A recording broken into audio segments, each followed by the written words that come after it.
A game that I, alongside many others, had high hopes for, showed up into our lives at the Game Awards in 2019. When that first trailer dropped, we saw from the developers who worked on Max Payne, Quantum Break, Armor 3. We saw bunnies jumping around with guns, but we were bamboozled.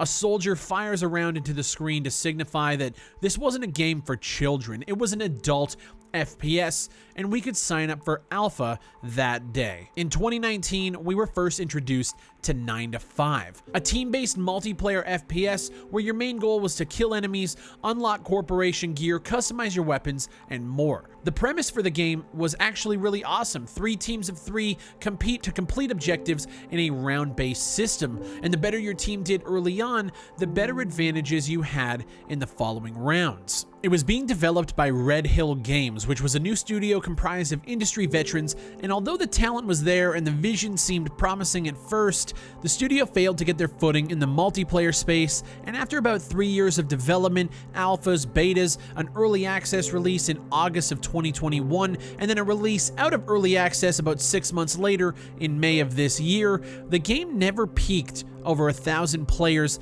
It could not find a stable player base to sustain the game's development. Now, I myself had a lot of negative things to say about the game, from the visuals to the way that the gameplay mechanics were presented.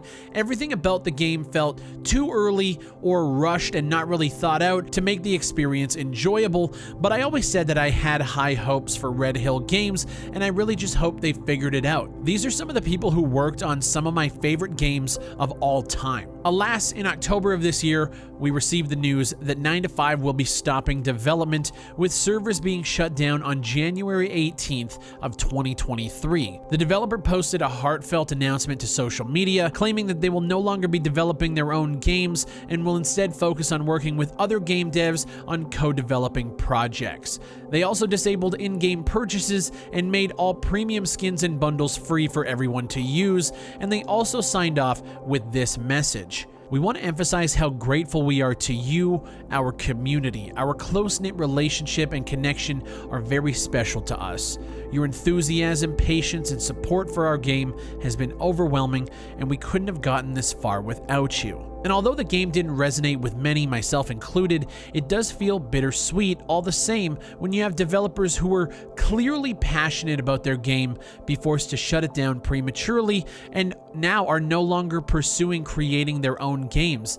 It kind of sucks. And this is why creating solid PvP multiplayer games in this day and age is such a risk. If you can't get a player base who supports the vision early on, many will instantly write the game off as dead before it even has a chance to live. Granted, with 9 to 5, there were a ton of questionable design choices that made players scratch their heads, but a ton of games have felt that pressure, a lot of which I cover on this channel. World War III has been dead and resurrected many times, with player bases hitting single digits. Hell, PvP multiplayer almost killed Ready or Not completely. I dropped a video on Ready or Not the other day when they pivoted back to what originally made them sell, which was their co-op experience, and that game is still sitting in the best spot that it's ever been. If you guys haven't seen that video, I'm gonna have it linked down below, and it'll also be linked in the top right of this video. The fact is, if you're coming out of the gate in the multiplayer space, you're competing against the juggernauts in the Battle Royale category, you're competing against juggernauts in the competitive shooter category, companies that have millions of dollars, infinite resources to create games, give them to players for free, and then create a pipeline of skins and battle passes and content drip to keep those same players engaged and their wallets empty. It's becoming harder and harder for indie devs with a fraction of that budget to compete for gamers' attention.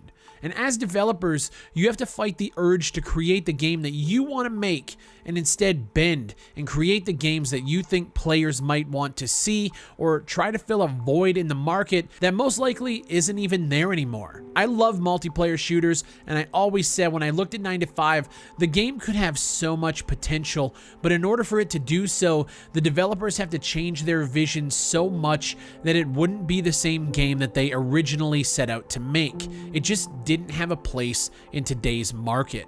And that, ladies and gentlemen, is the sad reality of 9 to 5, a game made by passionate developers who couldn't capitalize on what adult FPS gamers were looking for. I still wish Red Hill Games the best, and I look forward to seeing the games that they co-develop in the future, but for now, leave a like on the video if you enjoyed it, check out my other indie FPS content on the channel, subscribe with that pesky little bell set to all, and I'll see you on the next one.